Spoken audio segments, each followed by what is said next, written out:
He's back and we're celebrating his debut album, Mud. You know, the Hybrid Soul with Kelly Kinkaid is your destination for music and culture discovery. And I am so excited to have him today back so we can talk about music and everything. Welcome back to the show, Ivory Scott. How are you? I'm good. I'm good. I'm blessed. I'm happy to be here for real. Absolutely. And I thank you for coming back because you have been busy um, promoting your album Mud. How does it feel to have this debut album out? It feels amazing. I've been working on this project for like 2 years, honestly, and Yeah. like for it to finally be out, it's been such a roller coaster of feelings. You know what I'm saying? Like some days I'm like, let's party, we out, and some days I'm just crying because I'm just so like excited about being able to use my voice through my music. You know what I'm saying? As an Yeah. artist, not just a Yeah. songwriter. Absolutely. Because you gave us before Ebony, Yeah, and that was it. And then you teased it with cheese. We yeah. had all these different songs and stuff, and then it finally came out. Do you feel like this was like your baby coming out when you released it? Yes, honestly, because like I scrap records, you know what I mean? Like I think I probably had a track list for the label like 5 different times, you know what I'm saying? Because Yeah. like I just wanted this project to really like resonate with, my listeners that have been like gravitating to, the music that I've been dropping as an artist. I feel like you gotta figure out what your listener is looking for from you as an artist, Mm-hmm. and I think I found it, by dropping the EP, dropping the singles that we dropped. And so I wanted to make sure that I was feeding my listener, you know what I'm saying, what they needed from me. I love that. I'm curious to know because you're a producer, a songwriter. You worked with some amazing producers, Yeah, Hitmaker, OG Parker, Reese. How was it working with them on this project for yourself? man, it was easy because it's like the people that you named are like people that have always kind of been like Ivory. Like when you Hmm. dropping your own music, Ivory, let's drop this on you. I remember, what I'm saying, I reference this all the time because I remember being in the studio with Hitmaker, Fabulous, and Jeremiah, and then coming out the booth thinking I was just recording a hook for Jeremiah to sing, and then they're like, "Nah, you stand on this record." So like, it's been easy, you know what I'm saying? Because it's like, let's be honest, people on their debut album, their first album, I started with zero streams as an artist, and to have that caliber of producers to be producing on my first project, I'm blessed, like for real, because that's not normal, you know what I'm saying? And most could not even afford them, you know what I'm saying? And I ain't have to pay a dime. So I'm blessed, you know what I'm saying, truly to work with, caliber of producers, on my own music. As and you were the artist. I know you've talked about in our previous interview being a songwriter and producer. You're like a chameleon Yeah, 1000%. when you're writing for an artist. How was it this time, you being the artist and working with the producers? How was that? Were you still the chameleon? No, it's crazy because it's like when I'm writing music for myself, I don't gotta be no one else. I Yeah. feel like a chameleon changes for the environment. But when I'm writing for myself, I am the environment. You know what I'm saying? All I have to do is be very like vulnerable. And that's the hard part about being an artist. Like you gotta lay yourself on the table, you gotta lay your feelings on the table, you gotta display your thoughts on things that's going on in the world. And that's a very sensitive thing for most people to do. You know what I'm saying? Because I felt like I had to do it though. So Yeah. I'm happy. Let's get into this album. Yeah. Because you said like this album is your truth. Uh, when I listened to, I have some favorites. I mean, Okay. it's a whole bop, Right, start to right, right. finish. But That's good. like some that stood out for me, I'm gonna go backwards. Family Hero. Yeah. Wow. Sure. Because you said put it Yeah. on my back. Put it on me. Yeah. Yeah, put it on me. I Yeah. got this. Where Sure. were you in that space when you were writing that project and really in the studio putting that together? Yeah, like I was dolo, and I just stand so heavy on that because I feel like, every family that comes from a struggle needs somebody to pop out and be, the winner. You know what I'm saying? Because it's like it's such a tough world, in this world to survive even. You know what I'm saying? And I just always felt like since I was younger, like since I was a kid, like I felt like I had to be, you know what I'm saying, the one to free the family. So it's like that song resonated with me so much. It resonated so much that I wrote that song like a week before I had to turn the album in. So Mm. I was feeling that. That resonates with so many people, like not only you, athletes, like you hear that 1000%. story with Yeah, different people, like, I want to be the family hero. And that's yeah, a lot of pressure, a lot of for sure. pressure. 1000%. I really like that song. I definitely like Believe. You got a chance to come back with Kevin Gates. My You brother. got Real and you got Real too. Yeah. How was that coming back working with him again? It's so crazy because like I worked with Kevin Gates on a lot of his stuff too, and like for like and we know how much it costs to get a Kevin Gates feature. You know Yeah, what I'm saying? But like when I literally sent him that song and he heard that song, I promise you I had that verse back in like 30 minutes. You know what I'm yeah, saying? So it's like for him to actually give me a real Gates verse, and you know what I mean by a real Gates verse, because like most of the time when you get features from artists, they gonna either half-ass it or they gonna, you know what I'm saying? But he really like, you know what I'm saying, stood on it and he took the record to another level definitely and gave it even more legs than it already had. yeah. I said when I was listening to Mud, your project, I was like, oh, Chicago is definitely representing. It got you, it got Hitmaker. Then you Yeah. did the song with Tink Yeah, that I it's really so like. crazy. It's so crazy that you say that because when I had like before, remember we dropped before Ebony, and my album title was supposed to be Ebony, and I had a meeting, with the label when I decided to change the project to Mud, and I just was like, I want people to understand now that they know who Ivory Scott is. I want them to identify me as a Chicago artist. I stand on being a Chicago artist and representing my city. Just because a lot of legends come from Chicago, and I feel like there's such a dark cloud, over my city. You know what I'm saying? And I just wanted to be a light, so that was a very important thing for me for people to look at this project and say, oh, he really from Chicago. So I'm happy to hear you say that for real. Absolutely, absolutely, and I love that. Being from Chicago and representing from that, I think is really important to have that camaraderie with your Chicagoans because Yeah, for sure. Chicago people love Chicago. No, for sure. I really know that. For sure. For sure. It's the When greatest city in the world. yes, Chicago people always say that. You got a chance to work with your song with Two Chains and Young Blue. Yeah. Legends of their own. So three legends on one song. How did that song, The One, come together? Yeah, so I was in Miami working. We was actually working on the album, me and Hitmaker, and I went in the booth. I heard the beat, and I went in the booth and I started working on that record. And when I came out the booth, I was like, "Yeah, this the one." And ironically, the engineer Nigel, he named the song "The One." I wasn't even gonna name it "The One," but I Uh-huh. was like, "This the one." And so I called Berg and I was like, "Bro," because we was talking about features on it because we knew we wanted it to be one of the singles on the album. And I hit Berg and I was like, "I'm finna get Blue on it," you know what I'm saying? Because I already had a session lined up with Blue, and Blue already said he was gonna do a swap for me. And I was like, I need to get Chains on this record. And he was like, he just did a album with Larry June.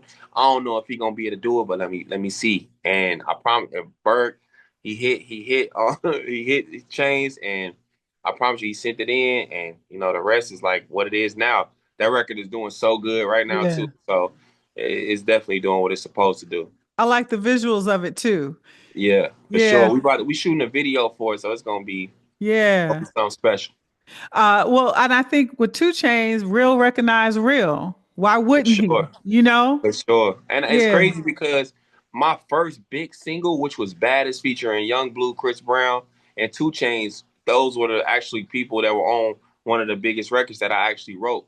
So to Yeah. have them two back on the record, you know what I'm saying, and it's giving that same energy, it's a blessing. Absolutely. When you turned in this project, what was that feeling when it was done and it's like we ready to go? Let's let Man, everybody hear it. man, stress. Because like, you know what I'm saying? Like we said earlier, that was my baby. You know what I'm saying? Yeah. Like, I know that sometimes like in my music I could be super conscious and like, you know, authentic and real. And we are living in a world where a lot of things aren't real. A lot of things is inauthentic. You know what I'm saying? So like, I'm trying to like curve and come in a little different than most of my peers, so it could be, a little, what I'm saying, scary when you about to drop something that you so passionate about. And it's Yeah. like, especially as a songwriter, man, I have thousands of songs that I could have put on this album.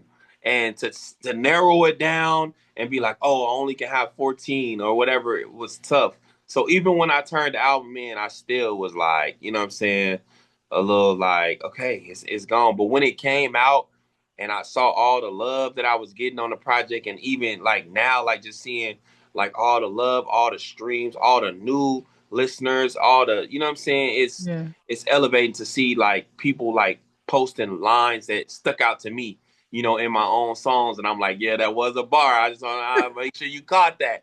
But so it's definitely a great feeling, what I'm saying, to know that, what I'm saying, like my testimony is like being heard through my music, and that's, what I'm saying, that in itself is, rewarding. Was there any song that you kind of struggled with sharing so much and like releasing it? Like when you started writing it, did you have to race it like, nah, I'm giving too much? Yeah, I mean, I feel like in most of the songs, there's pieces of that. Okay. There's times in the song where, I might talk about, my father's, drug use, and that's a soft spot for me because, me and my dad have a great relationship right now. It might not have been, everything that a child should have to go through, but we have a great relationship right now, but it's my truth, like we Yeah. said, and like, so for me to speak on that, it's kind of like a touchy theme because it's like you want your family to embrace your project, but when you speaking the truth, it ain't always gonna feel good. So Yeah. like it's a lot of times and it's a lot of bars and that they might hear later and be like, damn, you just gonna what I'm saying? So it's tough. It's a lot of touchy music. But like I said, like I wanted to be transparent on this project and I wanted to be vulnerable because it ain't about me. And once I realized, once we realized as people that our success and us having a voice, it's not about us. It's about the listener. It's about, I look in the comments of like real and I see people saying stuff like, man, I was going to commit suicide. You know what I'm saying? But this song brought me through, or man, this record saved my relationship, or looking at real people being affected by music that I'm sitting down that's coming from my heart is like more gratifying than any plaque, any award, anything that I could possibly receive from the music Yeah. I'm putting out. Yeah. Yeah. One of my favorites that you had that has my shoulders always swinging is cheese. Yeah, cheese. Cheese. Yeah, man, I love that song. It's like so crazy because even though that song is like a vibe and a bop, Yeah.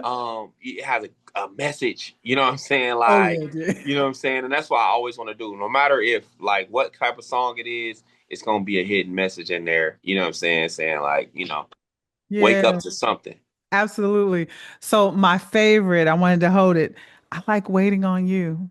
Oh, okay, cool, cool, cool. That's one of my favorites too. That's Yeah. definitely one of my favorites. It's definitely one of my most vulnerable songs on the project. It Yeah. was definitely one of those songs like, man, should I let this one get this one off? You know what I'm saying? But Uh definitely one of my favorites too. I'm glad you like that one. yeah. What have you learned about Ivory Scott from putting together before Ivory to Mud? Man, I've learned that I've learned that my listener wants the authentic raw side of me. You know what I'm Hmm. saying? And I gotta like open up to that. Like before as a songwriter, like I could really play the back and I could be walking in Walmart and walking in Walgreens and just being like a normal guy and just like still like getting all the accolades. But I learned that I had to come out of my shell and like do more social things and put content out and all that, have the camera in my face like all the time. And that's definitely a change for me because man, any producer, writer, artist that I've ever worked with, one thing they'll say about me is I'm low key, I'm quiet until I go into the booth. You know what I'm Yeah. saying? So it's like it's causing me to have to like, release that shell and really like lay it on. And you know what I'm saying? And I'm doing it. Like, and I love it. Yeah. I'm curious to know, have you connected with Mark Pratt? Has he heard And, Mud? and you just hit me hard with that one. How you gonna remember that? No, That's what I do. That's why you back. man, no, I actually haven't. I actually haven't. But it's so crazy because a lot of people are coming out of the woodworks now. I'm just waiting for Yeah. some of those people that I'm actually waiting on to come out of the woodworks. But no, I haven't reconnected with Mark.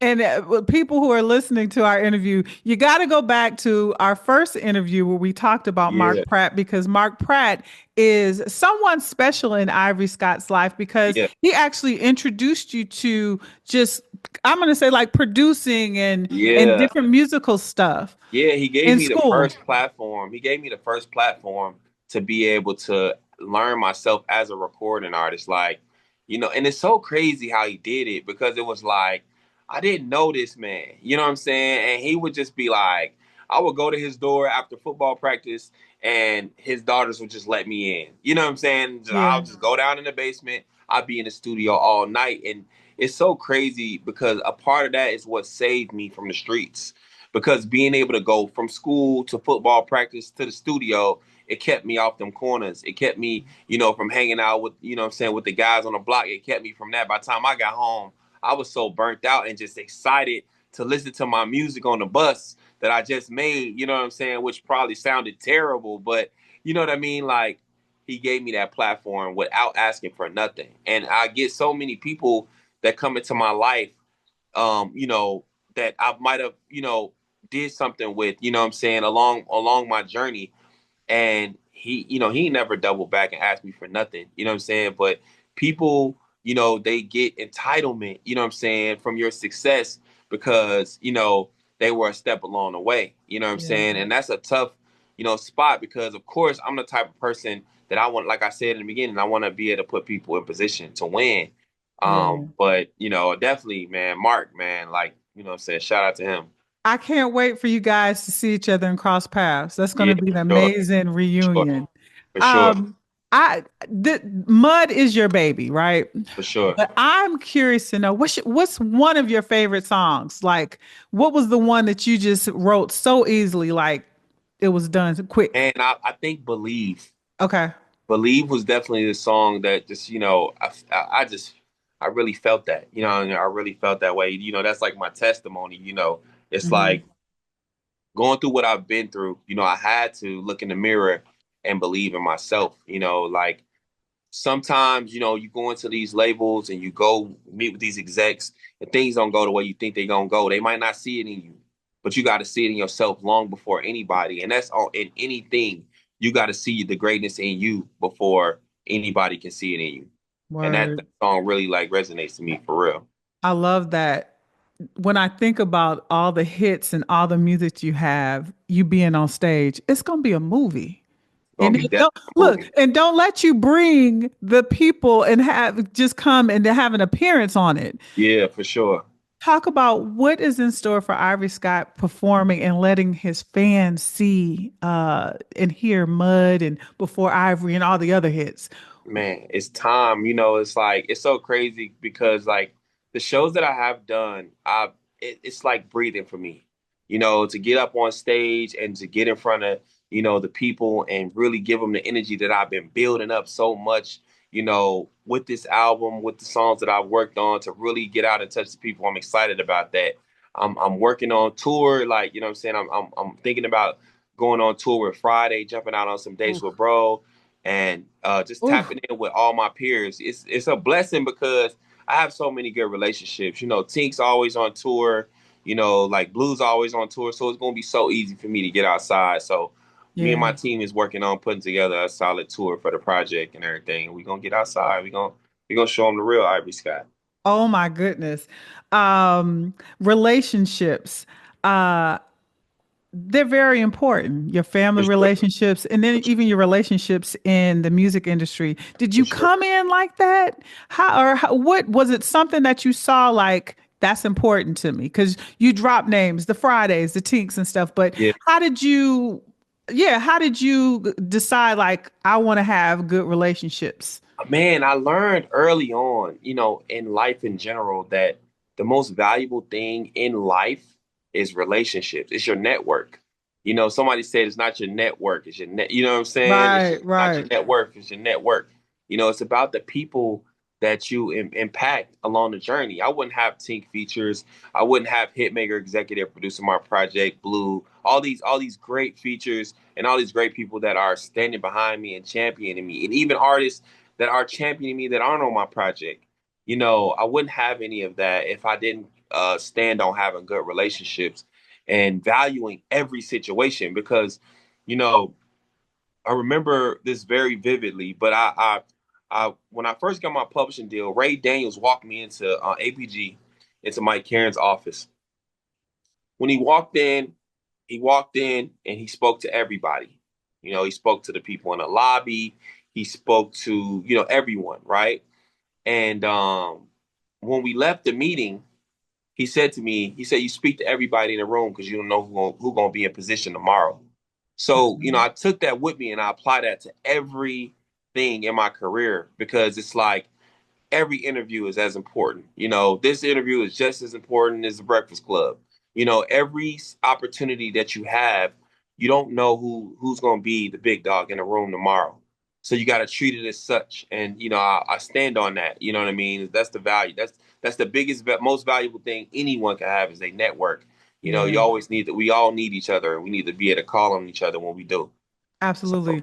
Shout out to the living legend, Ray yeah, Daniels. my You brother know, changed my all life. right. Yeah, it changed my Yeah. life. I love that. I love that. And you're very smart because outside of this mic, I believe that as well. Like you just never know who's gonna be the big dog. And Sure. I tell you, I appreciate you just always saying yes, coming back. That Sure. means a lot to me One because thousand. the hybrid soul is a big dog. It's going and For look, if it's sure. not now, it's gonna be. So That's right. I understand that, and I appreciate you and your team and Tasha, for making this happen. My last question to you, Ivory Scott, is I want to say I really like your story is very inspiring. I want to know, what would you tell your younger self, the Ivory that was uh, doing cleaning up at the studio and doing his beats when he had time? What would you tell that person, the younger self, when you were in the studio and living in your car, Yeah. to Ivory Scott now? For sure. I would tell them it ain't gonna happen as fast as you think it is, but it's gonna happen. Yeah. Stay down, keep grinding. You know what I'm Yeah. saying? And I would say that even to, a young, what I'm saying, Ivory Scott that ain't Ivory Scott, that's living in poverty, that's going through things in their life that they don't have control of. Like, keep your head down, keep grinding, keep chasing it. Sometimes it might feel like you chasing a win, but you really chasing a win. And stay locked in. Wow. I love that. I love that. Well, we Sure. are celebrating I you. just came up with that too. That was cool. Hey, You yeah, that chasing was from the heart. that was from the heart. You chasing the win, but you really chasing the win. That's a bar. Let me get in the studio right quick. Nah. That's a bar, but that's what you do. That's Yeah, what for you do. sure. One thousand We percent. celebrate you. We're loving your album, your debut album, I one of appreciate it. many, For sure. Mud. And we look For sure. forward to seeing you on stage all over the world. For sure. All For right. sure. Yes, my guest today is Ivory Scott. Please support him. Get that album, Mud. The Hybrid Soul with Kelly Kinkaid is your destination for music and culture discovery. Thank you.